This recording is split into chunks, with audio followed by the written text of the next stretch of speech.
भोपाल में डॉक्टर मोहन यादव ने डॉक्टर भीमराव अंबेडकर जयंती पर प्रदेशवासियों को बधाई देते हुए उनके योगदान को याद किया। मौके पर अपने संबोधन में सीएम ने बाबा साहेब को 20वीं सदी का महान पुरुष बताते हुए कहा कि उन्होंने समाज में एकता और सामाजिक समरसता को मजबूत करने का ऐतिहासिक काम किया है। उन्होंने महिला सशक्तिकरण को लेकर उठाए उनके कदम को भी अद्वितीय बताया और कहा कि देश में महिलाओं की भागीदारी बढ़ाने की दिशा में महत्वपूर्ण निर्णय लिए जा रहे हैं, जिससे भारत नई दिशा की ओर बढ़ेगा। दूसरी ओर भोपाल के बोर्ड ऑफिस चौराहे पर भीम आर्मी के सैकड़ों कार्यकर्ता विशेष ड्रेस कोड में पहुंचकर पुष्पांजलि अर्पित की।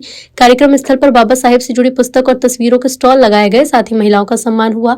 इस दौरान भोपाल सांसद आलोक शर्मा और महापौर ने भी बाबा साहेब की 135वीं जयंती पर श्रद्धांजलि अर्पित कर उनके विचारों पर चलने का आह्वान किया। देश की आधी आबादी को जो उनका अपना अधिकार दे करके सरकार में सत्ता में भागीदारी का कदम बढ़ाया गया है।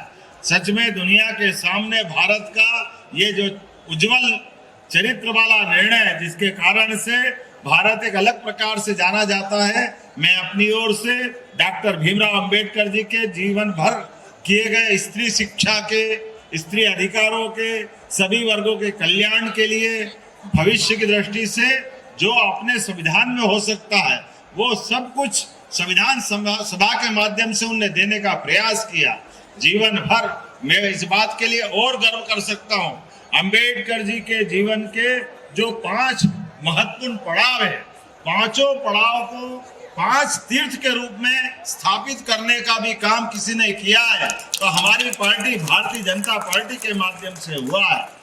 चाहे वो अंबेडकर जी का जन्म स्थान हो या उनकी दीक्षा स्थल हो, उनकी शिक्षा स्थल हो या वो किसी भी स्थान पर, हमारे लिए सौभाग्य की बात है अंबेडकर जी के माध्यम से जीवन भर हम सब उनके किए गए काम को सदैव स्मरण करेंगे, सदैव याद करेंगे।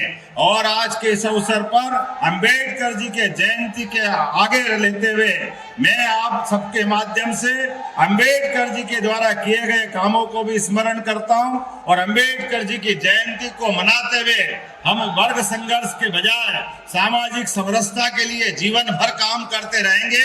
आइए हम सब मिलकर के अंबेडकर जी को पुनः स्मरण करें। मेरे साथ प्रेम से फिर बोलेंगे, डॉक्टर भीमराव अंबेडकर अमर रहे, डॉक्टर भीमराव अंबेडकर अमर रहे। बहुत बहुत धन्यवाद। भारत माता की जय।